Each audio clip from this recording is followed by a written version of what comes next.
এটা ছিল ঋদ্ধির অন্নপ্রাশনের দিন সকালবেলার অনুষ্ঠান। এই যে খুব সুন্দর করে ডেকোরেশন করা, মানে স্নান পর্ব শেষ হয়ে গেছে, আমারই যেতে লেট হয়েছে, তখন গিয়ে দেখছি এই যে খাবারের আয়োজন, মানে ডেকোরেশন চলছে মেন। ছোট্ট ঋদ্ধির জন্য এত আয়োজন, সেই প্রথমবার আজকে ভাত খাবে, খুব সুন্দর ডেকোরেশন হয়েছে, আর তনুই সাজাচ্ছিল সব কিছু। আর এই যে বসে পড়েছে তিনজন, মা বাবা ছেলে, তিনজনই কিন্তু ম্যাচিং, খুব সুন্দর লাগছিল, লাল সাদা কাস্টমাইজ ড্রেস। আর ছোট্ট ঋদ্ধি চারিদিকে তাকিয়ে তাকিয়ে দেখছিল এগুলো কী হচ্ছে। তো এই যে তাকে খাওয়ানোর চেষ্টা চলছে, আর ততবারই মুখ ঘুরিয়ে নিচ্ছে।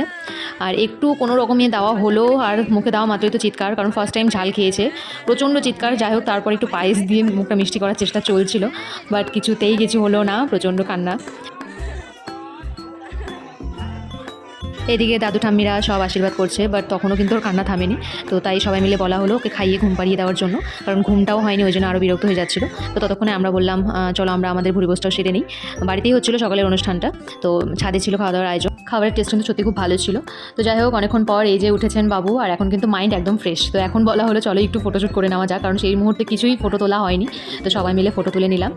আর আজকে কিন্তু রাতেও একটা প্রোগ্রাম রয়েছে, মানে সকালের অনুষ্ঠানটা বাড়িতে ভালোভাবে হয়ে গেল। আর এখন কিন্তু একদম ফ্রেশ উনি, একদম সব মাসিমণিদের সাথে কাকিমণিদের সাথে ছবি তুলতে ব্যস্ত। এই যে কাকাই আর কাকিমার কোলে উঠে পড়েছি, আর উপরে দেখো আলো দেখছি, খুব খুশি এখন উনি। মনে মনে ভাবছে এখন তোমরা যাও, রাতে তো আবার আমাকে নিয়ে এসব চলবে। তো যাই হোক, রাতের ভেন্যুতে দেখা হচ্ছে।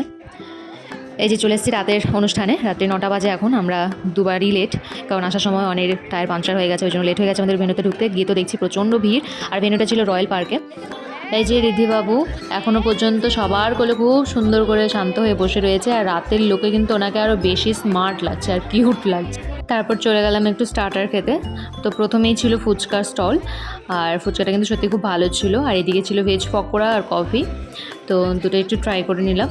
আর যেহেতু অনেকটাই রাত হয়ে গেছিলো, এবার কেক কাটিংটা করতে হবে, ওই জন্য একটু প্রিপারেশন চলছিল। আর কেকটা দেখো কি কিউট, খুবই সুন্দর লাগছিলো। তো এবার কেক কাটিংয়ের পালা, আর কেক কাটতে গিয়ে ঋদ্ধিমানের পা লেগে গেছে কেকে, আর সবার হাসি দেখে ও পুরো চিৎকার করে দিয়েছে যে কী হলো রে বাবা। যাই হোক, ও একটু ভয়ও পেয়ে গেছিলো।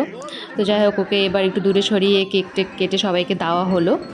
আর এবার মোটামুটি লাস্ট ব্যাচ, এখন বাজে মোটামুটি রাত্রি 11:30। তো এখন আমরা শুধু বাকি রয়েছি খেতে, তো বসে পড়েছি খেতে। তো প্লেটে দিয়ে দিল স্যালাড, এদিকে ছিল ভেজ কাটলেট। মেনুতে অনেক কিছুই ছিল, বাট আমি যেগুলো খেয়েছি সেগুলো শুধু শেয়ার করছি। ভাত, ডাল, পনিরের তরকারি আর ইলিশ ভাপা ছিল। মানে ইলিশ মাছটা এখন একটু খাচ্ছি আর কি, মোটামুটি ভালোই লাগছে এখন। আর এইদিকে ছিল কাতলা মাছ। আর খাবার দাবার কিন্তু সত্যি খুব ভালো ছিল, আর ওদের জন্য তো মাটন ছিলই। আর এই যে লাস্টে ছিল আইসক্রিম।